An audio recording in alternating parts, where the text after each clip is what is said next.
La Terre du Milieu comprend de nombreux lieux mythiques, mais je pense pouvoir affirmer qu'entre eux tous, celui que je choisirais pour un séjour reposant et enchanteur serait sans conteste Rivendell, la demeure d'Elrond.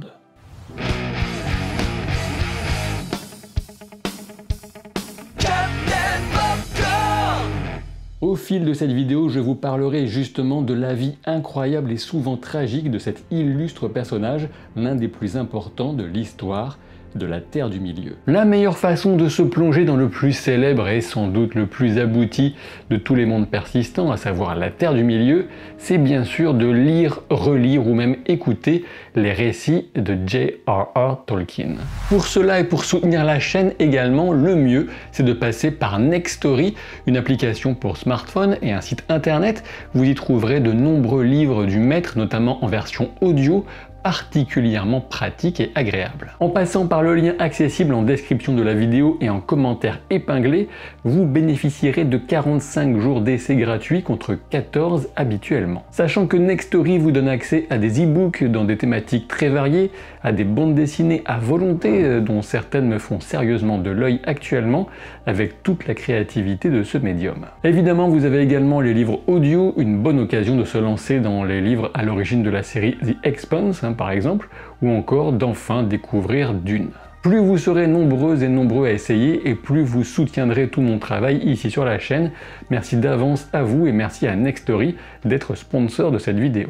Rivendell, Imladris, Fontcombe ou Fandval, comme souvent dans le monde de Tolkien, ce ne sont pas les appellations qui manquent, mais avant d'évoquer la fondation de ce havre de paix et de culture qui a d'abord été un lieu de résistance à l'ombre, parlons de son fondateur. J'ai une immense admiration pour la première trilogie de films de Peter Jackson en Terre du Milieu, mais si on peut faire un reproche à la belle interprétation qu'on nous y propose d'Elrond, sous les traits de Hugo Weaving bien sûr, c'est qu'il lui manque une de ses caractéristiques essentielles, la douceur. Dans le Hobbit, Tolkien décrit ainsi le demi-elfe. Il avait la noblesse et la beauté d'un seigneur elfe, la force d'un guerrier, la sagesse d'un magicien, vénérable comme un roi des nains et aussi doux que l'été. Une douceur et une gentillesse qui sont loin d'être si évidentes quand on sait ce qu'Elrond a déjà pu traverser comme épreuve, puisque sa vie est marquée d'une succession de cruelles séparations. Elrond et son frère jumeau Elros descendent d'une lignée tout simplement extraordinaire. Leur père Eärendil est un demi-elfe né de l'union de Tuor, le héros humain, et de Idril, la fille de Turgon, roi elfique de Gondolin, cité du premier âge. Leur mère Elwing est la petite fille de Lothienne et de Beren. Malheureusement, ces incroyables parents, Elrond et Elros, ne les connaîtront que trop peu de temps, et Eärendil prendra la mer vers l'ouest pour tenter d'obtenir l'aide des Valar face à la domination écrasante de Morgoth sur la Terre du Milieu. En effet, on peut dire que les frangins ne sont pas nés à l'époque la plus facile, loin de là, puisque les survivants elfes sont alors au bord de la disparition pure et simple. Et leur maman Elwing a dû plonger à la mer pour se sauver d'une attaque menée par les fils de Fëanor autour du terrible serment pesant sur les fameux Silmarils, ces joyaux porteurs de la lumière des arbres perdus du Valinor. D'une certaine façon, malheureusement, il faut avouer que Elrond et Elros ont été abandonnés par leurs parents, et c'est finalement Maglor, le deuxième fils de Fëanor, qui va se prendre d'affection pour eux et même les élever, après avoir pensé initialement les abandonner dans une grotte, sachant qu'ils faisaient partie des assaillants de leur cité. À peine le temps de s'attacher que Maglor, toujours tenu par le triste serment, les abandonnera et disparaîtra à jamais. Devenus adultes, Elrond et Elros sont confrontés à un choix extrêmement rare, celui du destin qu'ils embrasseront, celui de l'immortalité des elfes ou celui du cadeau d'Ilúvatar aux humains à la courte espérance de vie, mais dont le devenir de l'âme reste inconnu. Et comme vous le savez sans doute déjà, Elrond choisira le destin des elfes, tandis que son frère Elros celui des humains, ce qui implique potentiellement que plus jamais ils ne se retrouveront par-delà la mort. En effet, si l'esprit des elfes reste lié à Arda, la Terre, eh bien la destination des âmes humaines est, comme je le disais, nimbée de mystère. Nous laisserons là Elros appelé à devenir le premier roi de Númenor, ce pinacle de la civilisation humaine dont Elrond sera bien plus tard témoin de la chute, mais aussi protecteur de ses lointains héritiers. Elrond a longtemps vécu dans le royaume elfique du Lindon sur les côtes ouest, redessinées par les événements de la fin du Premier Âge. Sage et guérisseur, il a servi le haut roi Gil-galad et c'est justement en son nom qu'il fut envoyé en Eregion, aux alentours de la moitié du Deuxième Âge, pour venir en aide au royaume de Celebrimbor, attaqué par les forces de Sauron. Et là, si vous avez un doute, je prononce de mon mieux les sonorités des noms telles que définies par l'auteur lui-même. L'idée n'est pas du tout de parler en anglais, mais d'appliquer les règles de prononciation elfiques, principalement du Sindarin.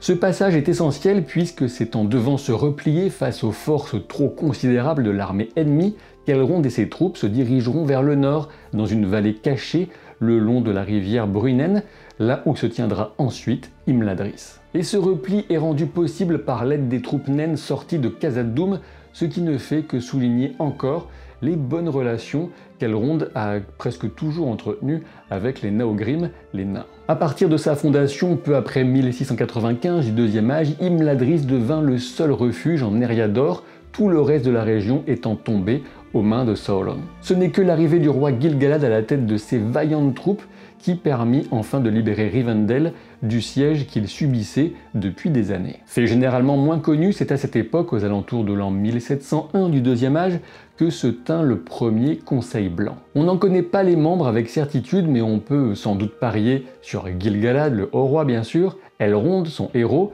Galadriel, Celeborn, le mari de Galadriel, et sans doute l'amiral Kiriatur, qui dirigeait les troupes núménoréennes envoyées par le futur roi Minas Tirith. Et lors de ce conseil, l'importance stratégique du lieu fut gravée dans le marbre, si j'ose dire, et c'est à ce moment qu'Elrond se vit secrètement confier l'un des 3 anneaux des elfes par Gil-galad. Il s'agissait de Vilya au saphir lié à l'air, et réputé comme le plus puissant des 3. Rivendell profita pendant plusieurs années de la présence lumineuse de Galadriel qui était venue y retrouver son époux Celeborn. La dame de Lothlórien n'était pas venue seule puisque sa fille Celebriane l'accompagnait et en la découvrant, Elrond en tomba éperdument amoureux mais sans lui avouer tout de suite. Je reviens toutefois à l'anneau elfique Vilya dont la mention est importante car c'est un puissant artefact qui contribua à réduire les effets du passage du temps sur Foncombe ou Fandval, selon la traduction, qui a votre préférence. Toutefois, l'anneau ne fut pas utilisé immédiatement car pour le porter activement, il y avait une toute petite condition à remplir, un détail presque futile,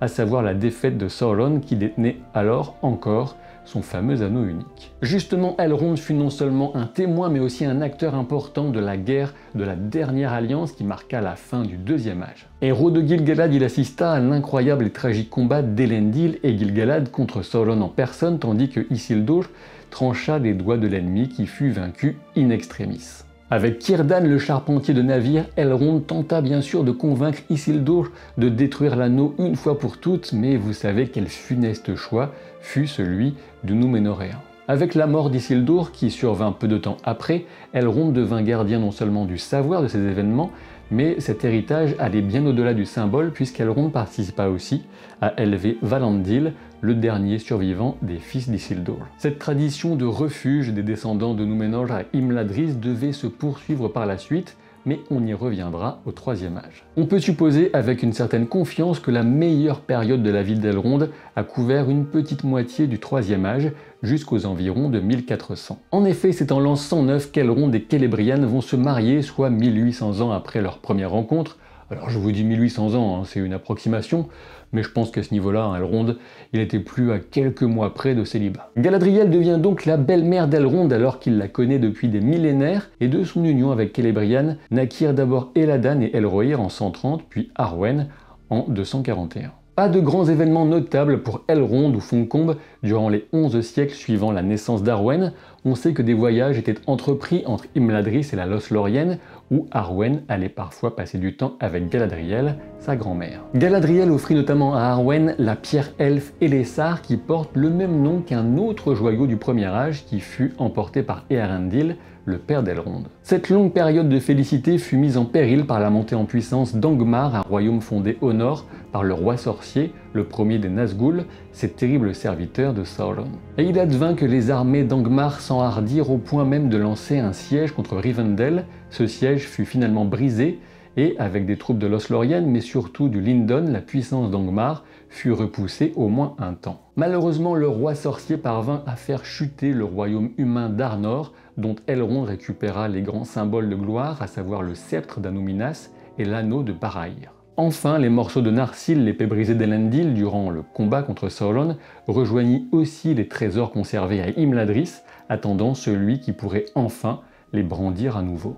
À partir de cette époque, tous les chefs des Dúnedain confièrent l'éducation de leur fils à Elrond et aux gens de Fandval. Et oui, je sais, j'utilise des tas de mots différents pour parler de Rivendell, c'est pour profiter de toute cette richesse lexicale. On peut souligner que depuis la fondation même d'Imladris, on peut supposer que le lieu était la principale résidence de Glorfindel, héros du Premier Âge qui fut réincarné et envoyé en Terre du Milieu par la volonté des Valar pour porter main forte au peuple libre. Glorfindel s'était sacrifié durant la chute de Gondolin, permettant ainsi la fuite des survivants, dont le père d'Elrond, alors encore enfant, et Arendil. C'est dire la majesté et la puissance qui ont toujours résidé en ces lieux. Il est temps d'évoquer le Conseil Blanc, un nom certainement choisi en hommage à celui de 1701 du Deuxième Âge, qui se réunit de nouveau à la demande de Galadriel en 2463, période qui marquait la fin de ce qu'on avait appelé la paix vigilante. En effet, le mal était revenu à Dol Guldur, dans la forêt de Grand-Peur, sans qu'on sache encore qu'il s'agissait bien de Sauron. Galadriel voulait que le conseil soit dirigé par Gandalf, mais il refusa et c'est Saruman qui en prit la tête, avec comme membres Galadriel, Gandalf, Elrond, Círdan et sans doute quelques autres seigneurs elfiques, comme Glorfindel par exemple. Imladris confirmait son rôle central dans l'organisation de la résistance face à l'ennemi et ce conseil marqua le début d'une bien sombre période pour Elrond. En effet, la tragédie frappa durement en 2509 alors que Celebrian avait entrepris un voyage pour rejoindre ses parents en Lothlórien en passant par le col de Corne-Rouge pour franchir les monts Brumeux, col qu'on connaît aussi sous le nom de celui de Caradhras. Suite à une embuscade, elle fut capturée et longuement tourmentée par des orques. Ses fils, Eladan et Elrohir, parvinrent enfin à la secourir et son mari, Elrond, à soigner son corps. Malheureusement, les meurtrissures spirituelles de Celebrian se révélèrent insupportables et elle choisit de quitter la Terre du Milieu pour rejoindre le pays bienheureux de Valinor, vers l'ouest, en 2510. Une nouvelle perte terrible pour Elrond, même s'il pouvait se réconforter à l'idée des retrouvailles qui les attendaient forcément un jour. Le Conseil Blanc se réunit à nouveau en 2851 alors que Gandalf demandait une action décisive contre Sauron puisqu'il avait découvert que c'était bien lui qui était installé à Dol Guldur. Mais Saruman manipula le Conseil pour empêcher cette initiative et on trouve ici les prémices de l'opposition entre les deux magiciens, même si déjà Saruman n'avait pas du tout apprécié qu'on propose d'abord le nom de Gandalf pour mener le premier Conseil Blanc plutôt que le sien. C'est en 2933 qu'Elrond accueillit Aragorn et sa mère Gilraen. En effet, Arathorn, le père d'Aragorn, avait été tué alors qu'il chassait des orques en compagnie des fils d'Elrond. À son arrivée, Aragorn était âgé de 2 ans et Elrond accepta de l'élever comme un fils, sachant que sa fille Arwen vivait alors en Lothlórien. Elrond surnomma Aragorn Estel, ce qui signifie espoir, et laisse imaginer que la clairvoyance du demi-elfe lui avait peut-être permis d'entrevoir la possibilité d'un grand avenir pour le jeune garçon. En 2941, Elrond reçut à Fandval la compagnie de Thorin Écu de Chêne, qui comptait aussi Bilbo et Gandalf à ce moment. La sagacité et les connaissances d'Elrond leur ont été d'une aide précieuse, notamment pour découvrir les secrets de la carte de Thror, pour accéder à la montagne solitaire par un passage secret. C'est durant cette même année de 1941, du Troisième Âge bien sûr, que le Conseil Blanc passa enfin à l'action contre le nécromancien de Dol Guldur. La puissance du groupe suffit alors à chasser Sauron de la forêt de Grand-Peur, Mirkwood. Pourtant, 10 ans plus tard, en 2951, Sauron fit connaître sa présence sans plus aucun subterfuge au Mordor, où il lança la reconstruction de Barad-dûr. En 2952, Elrond révèle à Aragorn sa véritable identité, son héritage, et lui remet les tronçons de Narsil, ainsi que l'anneau de Baraïr. C'est cette même année qu'Aragorn rencontre Arwen pour la première fois alors qu'elle est revenue chez son père. S'il tombe immédiatement amoureux d'elle, le sentiment n'est pas encore réciproque car Arwen ne voit en lui à ce moment qu'un très jeune homme. Toutefois, Elrond vit sans doute les sentiments de sa fille évoluer et alors il la prévint qu'il ne permettrait leur mariage que si Aragorn devenait le roi de Gondor et d'Arnor. En 2980, Arwen et Aragorn se firent le vœu de s'attendre. Ils étaient en Lothlórien et avec l'anneau de Baraïr comme bague d'engagement offerte à Arwen par Aragorn. Entre-temps, le Conseil Blanc s'était réuni une dernière fois à Imladris en 2953 pour discuter de ce problème de l'anneau unique, Saruman se faisant toujours rassurant indiquant que l'anneau avait été emporté jusque dans les profondeurs de la mer par le cours de l'Anduin. L'importance d'Elrond durant la guerre de l'anneau est bien connue. C'est grâce à ses dons prodigieux de soigneur que Frodo survécut à la blessure infligée par le roi sorcier, et c'est lors du fameux conseil d'Elrond qu'il fut décidé de créer la Compagnie de l'Anneau pour le détruire. Alors que les peuples libres accueillirent la victoire dans la liesse, on sait aussi que le temps des elfes touchait vraiment à sa fin. Elrond allait faire face à ce qui devait être sans doute le plus grand de ses chagrins lorsqu'Arwen fit le choix du destin des mortels en se mariant à Aragorn. Comme vous le savez, cela signifie qu'un grand doute plane ainsi sur la possibilité de retrouvailles par-delà la mort, puisque la destination des âmes mortelles reste un mystère. Donc Elrond ne savait pas s'il reverrait un jour sa fille chérie Arwen. C'est donc avec chagrin qu'Elrond embarqua dans le blanc navire en direction de Valinor. Et ce n'est pas tout, puisqu'il laissait aussi derrière lui ses fils Elladan et Elrohir, dont on ignore le choix final quant à leur destin d'elfe ou de mortel. Heureusement, Elrond pouvait se consoler à l'idée d'enfin retrouver sa promise Celebrian, dont l'âme serait guérie de ses tourments par la grâce de Valinor, où il pourrait vivre dans la félicité. Pour ce qui est d'Imladris, on suppose que Celeborn fut l'un des tout derniers à y rester encore un peu avant de le quitter pour rejoindre Galadriel, aussi en Valinor bien sûr. Peu avant la mort d'Aragorn, plus personne ne foulait le jardin d'Elrond, une époque était révolue. Ainsi, ce lieu restera toujours le témoin d'une splendeur amenée à tomber doucement dans l'oubli, nostalgie, douceur et amertume, toutes ces belles gens, ces mémorables épopées, tout ce qui participa aussi à inspirer Bilbo dans la rédaction de sa partie du livre rouge de la Marche de l'Ouest. Livre que le génie de Tolkien nous a offert pour un voyage sur la route qui se poursuit sans fin. Et je vous rappelle que les livres du maître vous attendent sur Nextory avec un essai de 45 jours en passant par le lien accessible en description de la vidéo et en commentaire épinglé. J'espère que cette vidéo de fond vous a plu. N'hésitez pas à vous exprimer en commentaire, à partager la vidéo, à vous abonner à la chaîne pour ne pas finir enchaîné au Sangor Dream. A très vite pour de nouvelles aventures. Salut!